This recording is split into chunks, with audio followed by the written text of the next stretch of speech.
બાળ દોસ્તો, કેમ છો? મજામાં ને? આજે આપણે ધોરણ 8 એનું ચેપ્ટર નંબર 13 એના સવાલ જવાબની ચર્ચા કરીશું. હજી સુધી જો તમે આ ચેનલને લાઈક, શેર અને સબસ્ક્રાઇબ નથી કરી તો કરી લેજો, જેથી કરીને આવનારા તમામ વિડીયોઝ જે છે માહિતી તમને મળતી રહે. તો સમય બગાડ્યા વગર આગળ વધીએ. તો અહીંયા તમને સૌથી પહેલો પ્રશ્ન જે છે હંમેશા વાતચીતનો હોય, અને હું હંમેશા એક જ વસ્તુ કહું કે વાતચીતનો પ્રશ્ન અહીંયા ભલે છે, પરંતુ તમે તમારી રીતે પણ એને લખી શકો, હે ને? તો પહેલું જે છે એ તમને વૃક્ષો વાવવા ગમે છે? કેમ? હા, મને વૃક્ષો વાવવા ગમે છે કારણ કે વૃક્ષોની ઘટાથી હવામાન ઠંડુ રહે છે. વૃક્ષો પોતે કાર્બન ડાયોક્સાઇડ વાપરી અને આપણને ઓક્સિજન એટલે કે પ્રાણવાયુ આપે છે. આંખોને પર હરિયાળી ગમે છે. બીજું, તમારા ગામને હરિયાળું કેવી રીતે બનાવી શકાય? તો કે મારા ગામને હરિયાળું બનાવવા રસ્તાની બંને તરફ વૃક્ષો વાવીને તેનું જતન કરીને ઉછેરવા પડે. ગામની આજુબાજુની પડતર જમીનમાં વૃક્ષો વાવી તેમને નિયમિત પાણી સિંચીને ઉછેરવા પડે. ત્રીજું, તમે ક્યારેય વહેડો જોયો છે? ક્યાં? હા, મેં વહેડો જોયો છે. મારા ગામથી પૂર્વ દિશામાં ઉત્તરથી દક્ષિણમાં વહેતો વહેડો આવેલો છે. ચોથું, તમે ક્યારેય ખેતર કે પછી વાડીની મુલાકાત લીધી છે? તમે ત્યાં શું શું જોયું હતું? હા, મેં કરસન કાકાની વાડી જોઈ છે. તેમાં કેરી, પપૈયા, ચીકુ, જામફળના ઝાડવા આવેલા છે. આ બધા જ ફળ ઝાડને પાણીથી સિંચવા માટે કુવા પાસે મોટો એક હોજ પણ આવેલો છે. પછીનો પ્રશ્ન, વાડીમાં ખેડૂત ક્યાં ક્યાં કામ કરતો હોય છે? તો કે વાડીમાં ખેડૂત ખેડવાનું કામ, છોડવાઓને ગોળ કરવાનું કામ, નિંદામણ કાઢવાનું કામ, ફળ ઝાડને પાણી પાવાનું કામ કરતો હોય છે. છઠ્ઠું, તમે ક્યારેય ભેખડ ઉપર ચડ્યા છો? ભેખડ ઉપર ચડતી વખતે તમને કેવો અનુભવ થાય છે? હા, હું ઘણીવાર ભેખડ ઉપર ચડ્યો છું. ભેખડ ઉપર ચડતી વખતે વારંવાર લપસી જવાય છે. ચડતી વખતે પડી જવાની બીક પણ રહે છે. સાતમું, તમારા ગામમાં કોઈએ પોતાના સ્વજનની યાદમાં કોઈક નાનું મોટું સ્મારક બંધાવ્યું છે? કોણે?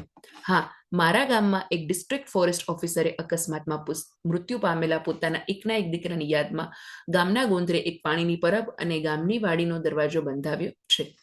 આઠમું, તમે ક્યારેય ઉનાળામાં ગામના પાદરે વૃક્ષ નીચેનું દ્રશ્ય જોયું છે? ત્યાં તમે શું શું જોયું? હા, મેં ઉનાળામાં ગામના પાદરે વૃક્ષ નીચેનું દ્રશ્ય ઘણીવાર જોયું છે. વૃક્ષ નીચે ગાયો ભેંસો છાયડામાં બેસી નિરાંતે વાગોળતી જોઈ છે. વૃક્ષના થડ પાસે બનાવેલા ઓટલા ઉપર વટે માર્ગું અને આરામ કરતા જોયા છે. ગામના બાળકોને પણ આંબલી પીપળી રમતા જોયા છે. એક પેલા પ્રથમ સત્રમાં, અથવા તો મને બહુ યાદ નથી એક્ઝેક્ટ, પેલાની ગુજરાતીમાં આવતું એક ચેપ્ટર પાદર. ઓકે, મને એક્ઝેક્ટ યાદ આવશે તો હું શેર કરીશ. પાદર નામનું મતલબ ટેક્સ્ટબુકની અંદર ચેપ્ટર આવતું, જેની અંદર આવું જ વર્ણન કરેલું હોય, આખું ગામનું પાદર ઇન શોર્ટ, હે ને? યાદ આવશે તો હું ચોક્કસ તમને શેર કરીશ, અને તમને ક્યાંય વાંચેલું હોય તો તમે પણ કહી શકો. ઓકે, પ્રશ્ન નંબર 2, નીચેના પ્રશ્નોના ઉત્તર લખો. પહેલું, પાઠનું શીર્ષક લીલી નજરે એ કેમ રાખ્યું હશે? આ પાઠમાં સંવેદનાથી ભરેલી લીલીછમ કથા છે. એક વૃદ્ધ પોતાના એકના એક મૃત્યુ પામેલા દીકરાની યાદમાં સૂકા રસ્તે વૃક્ષો ઉછેરી અને લીલી કુંજ ઊભી કરવા નિર્ણય કરે છે. અંતે સ્મશાને પહોંચ્યા પછી પણ વૃદ્ધની નજર લીલુંછમ જુએ છે. આમ આખા પાઠમાં વૃદ્ધની લીલી નજર પથરાયેલી છે, તેથી પાઠનું શીર્ષક લીલી નજર રાખ્યું હશે. બીજું, વૃદ્ધના મતે ચોરી શાને કહેવાય? વૃદ્ધના મતે કોઈને પૂછ્યા વિના કોઈની વસ્તુ લેવી તેને ચોરી કહેવાય. ત્રીજું, વૃક્ષો આપણને કઈ રીતે ઉપયોગી છે? તો કે વૃક્ષો આપણને ઉનાળામાં તેની છાયામાં વિસામો આપે છે. પક્ષીઓને પણ આશરો અને આહાર આપે છે. વૃક્ષો વરસાદ લાવવામાં ઉપયોગી છે. તદુપરાંત વૃક્ષો જે છે એ આપણને લાકડું, મધ, મીણ, ગુંદર તથા શુદ્ધ હવા આપી અને ઉપયોગી થાય છે. પછીનો પ્રશ્ન, વૃદ્ધની આંખમાં ઝળહળિયા કેમ આવી ગયા હતા? એને તો કે 80 વર્ષની ઉંમરે ઝાડવાને પાણી સિંચતા વૃદ્ધને જોઈ ડોક્ટરે થી અનાયાસે હાથ જોડાઈ ગયા. ડોક્ટરે વૃદ્ધને આ ઉંમરે પાણી હવે પછી પોતાના પાણોતિયાને ઝાડવાને પાણી સિંચવા અને ઝાડવાનું ધ્યાન રાખવાની સૂચિ. આ ભાવનાથી ફરી એકવાર પુત્રનું સ્મરણ થતા તથા ડોક્ટરની ભાવનાથી ગદગદિત થયેલા વૃદ્ધની આંખમાં ઝળહળિયા આવી ગયા. પાંચમું, વૃદ્ધ બીજા વર્ષે કેમ દેખાયા નહીં હોય? વૃદ્ધ 80 વર્ષની ઉંમરે પહોંચેલા હતા. તેઓ અશક્ત પણ થઈ ગયેલા હતા. અંતે તેઓ મૃત્યુ પામ્યા હશે, તેથી બીજા વર્ષે દેખાયા નહીં હોય. છઠ્ઠું, ડોક્ટર ખંડેરિયાની જગ્યાએ તમે હોય તો શું કરશો? તો કે ડોક્ટર ખંડેરિયાની જગ્યાએ હું હોઉં તો હું પણ વૃદ્ધને આ જ રીતે પાણી સિંચવામાં મદદ કરું. તદુપરાંત હું એ વૃદ્ધની સારવાર કરી એમની સેવા પણ કરું. ત્રીજું, નીચેના વાક્ય કોણ બોલે છે? પાઠમાંથી શોધીને લખો. પહેલું, બાપા આ કુવામાંથી 2-4 ઘડા પાણી લઉં વૃદ્ધ બોલે છે. બીજું, ભાઈ આ કૂવો ભર્યો છે, આ મસ્ત મોટી કુંડી ભરી છે, એમાં બાપા પૂછવાનું હોય તમારે ભરી લો ને. અહીંયા કોણ બોલે છે? તો કે ડોક્ટર ખંડેરિયા. બાપા પૂછ્યા વિના લો તો ચોરી કહેવાય, એટલે પૂછવું તો જોઈએ ને, વૃદ્ધ બોલે છે. ચોથું, પણ બાપા ઠેઠ ગુંડલથી આવી આ દોઢ ગાંવ છેટે ઝાડવા વાવવાનો અરજ શું? કોણ બોલે છે? તો કે ડોક્ટર ખંડેરિયા. પાંચમું, ભાઈ જુઓ છો ને, આ સામું ગામ દેખાય છે, ત્યાં દોઢ ગાંવ સુધી રસ્તામાં ક્યાંય ઝાડવું નથી, એટલે મારું મન અહીં ઠર્યું છે, એટલે મેં ઝાડવા વાવ્યા. કોણ બોલે છે? તો કે વૃદ્ધ. સાતમું, બાપા તમે હવે આ ઉંમરે પાણી સારો એ ઠીક નહીં, તમારા ઝાડવાની જવાબદારી મારા માથે. કોણ બોલે છે? ડોક્ટર ખંડેરિયા. સોમા તું આ બધા બાપાએ વાવેલા ઝાડવાને પાણી પાજે, ખામણા કરજે અને એનું ધ્યાન રાખજે. કોણ બોલે છે? તો કે ડોક્ટર ખંડેરિયા.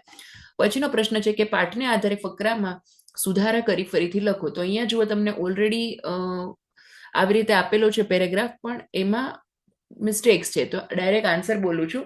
તમે અહીં હવે આ ઉંમરે પાણી સારો એ ઠીક નહીં, તમારી ઝાડવાની જવાબદારી મારે માથે.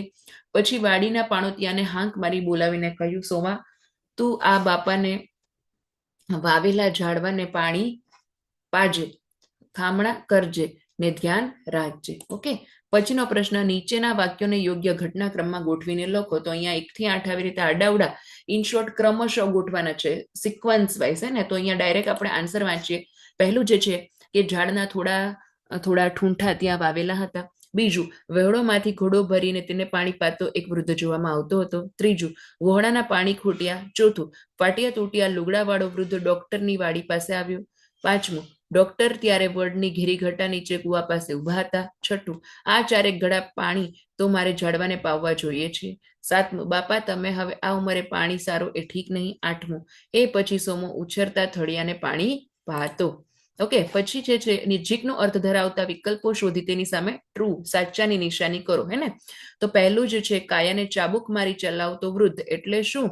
તો અહીંયા તો કે વૃદ્ધ ખૂબ અશક્ત હતા. બીજું, આ ઉનાળો દેખાય છે ને તમને સામે વી નથી, એ ટ્રુ છે, સાચું છે. ઓકે, બીજું, આ ઉનાળો ટાળું તો ચોમાસા ભેડા થઈ જાય. તો કે ઉનાળાને સાચવી લઉં તો ચોમાસામાં તો સચવાય જ જશે, બીકોઝ ચોમાસામાં તો નેચરલ રેઇન હશે, હે ને, એટલે. પછીનો છે કે વૃદ્ધની આંખોમાં ઝળહળિયા આવી ગયા, એટલે કે વૃદ્ધ રડવા લાગ્યા. પછી જે છે એ જોડકા જોડો. તો અહીંયા ડાયરેક્ટ મેં એની સામે જ આન્સર લખેલો છે. ઓકે, અહીંયા એબીસી 1 2 3 4 5 6 7 અને અહીંયા ABCDEF હતા, તો અહીંયા સામે લખેલો છે ડાયરેક્ટ આન્સર. પહેલું, કમરેથી વાંકો વળેલો ને ફાટ્યા તૂટ્યા લુગડાવાળો વૃદ્ધ ડોક્ટરની વાડી પાસે આવ્યો. જો એને આ ઉનાળો ટાવતો ચોમાસા ભેડા થઈ જાય અને પછી ફરક નહીં. ત્રીજું, આ સામુદ ગામ દેખાય છે, ત્યાં દોઢ ગાંવ સુધી રસ્તામાં ક્યાંય ઝાડવું નથી. ઝાડવા મોટા થશે એનો છાંયો થશે, બી આવશે, એની સામે પશુઓ ઉનાળામાં લૂમાં વિસામો લેશે. હાડ હાલે છે ત્યાં સુધી આ સંભાળણું મૂકી જવા મહેનત કરીશ. પોતાના હાથે એ નવીન જીવનની કૂંપણોને કોડાતી કરવા મથી રહ્યો છે. સાતમું, જેનો કંધોતરો ઉડી ગયો છે એવો આ વૃદ્ધ નથી નિસાસો નાખતો, નથી ભાંગી પડ્યો કે નથી ભીખ માંગતો. પછીનો પ્રશ્ન છે કે તમારી શાળામાં યોજાયેલ વૃક્ષારોપણનો કાર્યક્રમ વિશે 100 થી 150 શબ્દોમાં અહેવાલ લખો. અહેવાલ એટલે શું ખબર છે? એકવાર આપણે લેશું, એકચ્યુઅલમાં આમાં છે પણ ખરી કે અહેવાલ લેખન એટલે શું. અહેવાલ ન્યૂઝપેપરમાં તમે આર્ટિકલ વાંચો છો અલગ અલગ, હે ને, તો એને જ અહેવાલ કહેવામાં આવે. જેમ કે કોઈ અકસ્માત વિશે હોય કે શાળામાં કંઈ સમારંભ યોજવામાં આવ્યો, હમણાં જ 26 જાન્યુઆરી ગઈ, રાઈટ, તો કેવી રીતે હતું? તો કે ભાઈ શાળા હતી, મતલબ શાળામાં 26 જાન્યુઆરીનો કાર્યક્રમ ઉજવવામાં આવ્યો હતો, ધ્વજવંદન કાર્યક્રમ કરવામાં આવ્યો હતો, આચાર્યશ્રીએ ધ્વજવંદન કર્યું, પછી અમે બધાએ જનગણમન રાષ્ટ્રગીત ગાયું, રાષ્ટ્રધ્વજને સલામી આપી, પછી અલગ અલગ કાર્યક્રમો યોજવામાં આવ્યા હતા, જેમાં બાળકોએ અલગ અલગ નૃત્ય અને નાટક ભજવ્યા અને દેશપ્રેમને ઝલક જોવા મળી, હે ને. તો આ ટાઈપથી તમે અહેવાલ લખી શકો. મતલબ જે થયું છે એને જ તાદશ્ય વર્ણવવાનું, એમાં કોઈ કહેવાય ને કે આમ આર્ટિફિશિયલ લેંગ્વેજ આવે નહીં. ન્યૂઝપેપર તમે વાંચતા હોય તો એમાંથી તમને 110% આર્ટિકલ એટલે અહેવાલ વાંચવા મળે. તો અહીંયા પણ એવી રીતે જુઓ, મારી શાળામાં યોજાયેલ વૃક્ષારોપણનો કાર્યક્રમ. તો કે અંબાજી 6 જૂન 2024 ગઈકાલે 5મી જૂન પર્યાવરણ દિવસની ઉજવણીના ભાગરૂપે અમારી અખંડાનંદ પ્રાથમિક શાળામાં વૃક્ષારોપણનો કાર્યક્રમ ખૂબ જ ધામધૂમથી ઉજવવામાં આવ્યો. આગળના દિવસે વન વિભાગ તરફથી અમારી માંગણી મુજબ અમને 500 વૃક્ષના રોપા મોકલી આપવામાં આવ્યા હતા. સવારે 9 વાગ્યે અમારી શાળાના આચાર્યશ્રીએ બધા શિક્ષકો અને તમામ વિદ્યાર્થીઓને શાળામાં હાજર થઈ ગયા સૌમાં વૃક્ષો વાવવાનો ઉત્સાહ અને થનગનાટ હતો. કાર્યક્રમનું ઉદ્ઘાટન એ ગામના સરપંચશ્રીના વરદ હસ્તે કરવામાં આવ્યું. તેમણે શાળાના મેદાનમાં એક વૃક્ષ વાવીને પાણી પાયું અને પછી શાળાના શિક્ષકોએ પણ આજુબાજુ ખોદેલા ખાડાઓમાં વૃક્ષારોપણ કર્યું.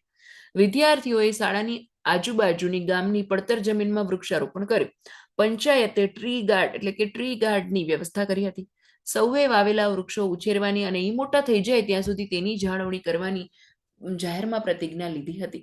અંતે સરપંચશ્રીએ વૃક્ષોથી થતા લાભો સૌને સમજાવ્યા અને કહ્યું કે આપણા સૌના આ સહિયારા પ્રયત્ન થકી આપણું આ ગામ હરિયાળું બની જશે. ઓકે, પછીનો પ્રશ્ન, કૌંસમાં આપેલા શબ્દનો ઉપયોગ કરીને પ્રશ્ન બનાવો. તો પહેલું જુઓ, કેટલા જુઓ સામે 4-5 ઠૂઠા રોપ્યા છે, તો કે કેટલા, તો કે જુઓ સામે કેટલા ઠૂંઠા રોપ્યા છે, હે ને. બીજું, શેનું ઠેકાણું નથી. ત્રીજું, ઝાડવા નીચે પશુ ક્યારે વિશ્રામો લેશે.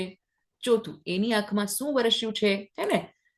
10મું, નીચેના શબ્દનો ઉપયોગ કરીને વાક્ય બનાવો. હવે અહીંયા જો આપેલું છે વાડી, ડોક્ટર, વૃદ્ધ, ઠૂંઠા, ગામ, સંભાળણું, વિસામો, મરજી, જવાબદારી, આંખ.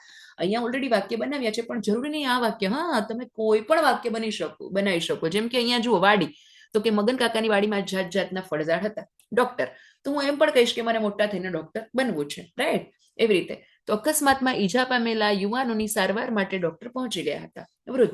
વૃદ્ધ ધેમર કાકા એ ગામના કોઈ પણ દુઃખી પરિવારની મદદે દોડી જતા. ઠૂઠા, સરપંચે થોડા વર્ષો પહેલા ગામની સીમાએ લગાવેલા ઠૂઠા આજે ઘટાદાર વૃક્ષ બની ગયા છે. ગામ, દર વર્ષે વૃક્ષારોપણ કરીને ગામ આજે હરિયાળું બની ગયું છે. સંભારણું, શાળાનું મકાન બંધાવી અને રતનબાઈએ પોતાના દીકરાનું સંભારણું કાયમ કરી દીધું. વિસામો, ગામના પાદરનો ઘીઘુર વડ પશુ પક્ષીઓ અને માણસોનો વિસામો હતો. પછીનો પ્રશ્ન, મરજી, મતલબ એની સાથે સાથે મરજી, તો કે આપણે તો મહેનત કરીએ તો પણ ફળ તો ભગવાનની મરજીથી હોય તો આપે. જવાબદારી, નગર શેઠે પોતાના એક તેજસ્વી વિદ્યાર્થી આગળ ભણાવવાની જવાબદારી ઉપાડી લીધી. આંખ, બીમાર પુત્રની ચિંતામાં એક દિવસ માતાની આંખ મીંચાઈ ગઈ. 11મું, પેલા વાક્યમાં રેખાંકિત શબ્દને સ્થાને યોગ્ય શબ્દ મૂકી ફરીથી લખો. તો અહીંયા જુઓ ઉદાહરણ આપેલું છે, અમે પ્રવાસમાં સૌરાષ્ટ્ર પણ કચ્છ જઈશું. તો અમે પ્રવાસમાં સૌરાષ્ટ્ર અથવા કચ્છ જઈશું, હે ને. તો અહીંયા જુઓ, મને ગીલી દંડો કે ક્રિકેટ બંને ગમે છે, તો કે મને ગીલી દંડો અને ક્રિકેટ બંને ગમે છે. બીજું, સાવિત્રીને પેટમાં દુખાવો થતો હતો તેથી તેણે પાણીપુરી ખાધી. સાવિત્રીને પેટમાં દુખાવો થતો હતો છતાં તેણે પાણીપુરી ખાધી. આવું કરાય નહીં. હા, તમને શું ભાવે? પાણીપુરી નામ સાંભળતા જ મોઢામાં પાણી આવી ગયું. તમારું ફેવરેટ ફૂડ કયું છે? કમેન્ટમાં જણાવી શકો, હે ને. ત્રીજું, ફુગ્ગો આકાશમાં ઊંચે ગયો, એમાં ગેસ ભરેલો હતો. તો કે ફુગ્ગો આકાશમાં ઊંચે ગયો કારણ કે તેમાં ગેસ ભરેલો હતો. હું કે ભોલું પાક્કા મિત્રો છીએ, તો કે હું અને ભોલું પાક્કા મિત્રો છીએ. મોન્ટુ નિયમિત બ્રશ કરતો નથી છતાં તેના દાંત બગડ્યા છે, તો કે મોન્ટુ નિયમિત બ્રશ કરતો નથી તેથી તેના દાંત બગડ્યા છે. નીરવે માટીમાંથી સુંદર હાથી છતાં ઘોડા બનાવ્યા પણ તેને માટીકામની પ્રવૃત્તિમાં ઇનામ મળ્યું. તો કે નીરવે માટીકામમાંથી સુંદર હાથી અને ઘોડા બનાવ્યા તેથી તેને માટીકામની પ્રવૃત્તિમાં ઇનામ મળ્યું. પછી ડાયરેક્ટ આન્સર વાંચીએ બેના. મારી મમ્મી અને મારી માસી બંને ખૂબ જ સારા લાડવા બનાવતા આવડે છે પણ તેમને મોહનથાળ બનાવવામાં વધુ રસ છે. વરસાદ ઓછો થતા ખેડૂત વિધામાં હતો કે બાજરી વાવવી કે ઘઉં. ઓકે, પછીનો 12મો પ્રશ્ન જે છે કે નીચે આપેલા ફકરાનો તમારી પ્રથમ ભાષામાં અનુવાદ કરો. બહુ નાનકડો ફકરો છે, 2-4 લીટીનો, હે ને, કે જેનો અંગ્રેજી ટ્રાન્સલેશન કરેલું છે. કે ચંદ્રમાં કેવો વિચિત્ર છે, એનો બધો પ્રકાશ સૂર્ય પાસેથી મળે છે પણ ત્યારે તે સૂર્યથી દૂર હોય છે અને ત્યારે જ આપણને વધારે પ્રકાશ આપી શકે છે. તો અહીંયા જે છે ઇંગ્લિશમાં ટ્રાન્સલેશન કરેલું છે. How strange the moon is, it gets its light from the sun but when it's far away from the sun it that position only it can give us more light. I hope કે તમને આ part સમજાઈ ગયો હશે. આપણે મળશું next ચેપ્ટરમાં. ત્યાં સુધી આવજો.